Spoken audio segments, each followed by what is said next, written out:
And ఇక్కడ మీకు ఈ వీడియోలో కనిపిస్తున్న బైక్ వచ్చేసి పల్సర్ 125 BS6 బండి అండి. అయితే కస్టమర్ వచ్చేసి చైన్స్ ప్యాకెట్ పోయింది, అలాగే బండి సర్వీస్ అయితే చేసామని చెప్పిండు. సో కస్టమర్ మన ఫ్రెండే, కన్సన్పల్లి నుంచి అయితే వచ్చాడు. బైక్ తీసుకొని దగ్గర 4 సంవత్సరాలు అవుతుందంట. సో టైర్ అయితే ఇప్పలేదు వెనక్కి. ఇది చూడండి ఎంత జామ్ అయితే ఉంది, సుత్తితో కొడుతున్నాను. ఎందుకురా ఇంత జామ్ ఉందని నేను అడిగితే మనకి దాంతో ఏం పనిరా మాకు ఇప్పడానికి అనేసి అయితే వాడు అన్నాడు. సో పంక్చర్ కూడా అవ్వలేదండి ఇంతవరకు. ఎంత కొట్టినా బయటికి అయితే వెళ్ళడం లేదు. సో మనమైతే స్కూల్ లీవర్ తీసుకొని దీన్ని తగ్గేదేలే అనేసి అయితే గుర్తున్నాము. సో చూడండి బయటికి అయితే ఎలా వస్తుందో.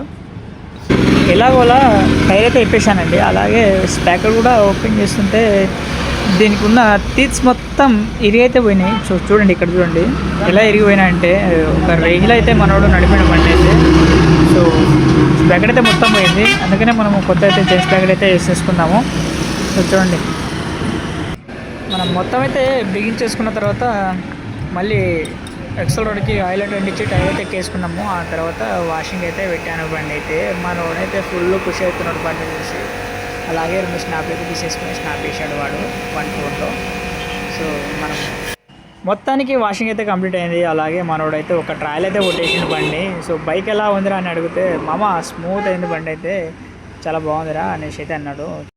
మన షాప్ వచ్చేసి Sri Venkateswara bike mechanic point అండి.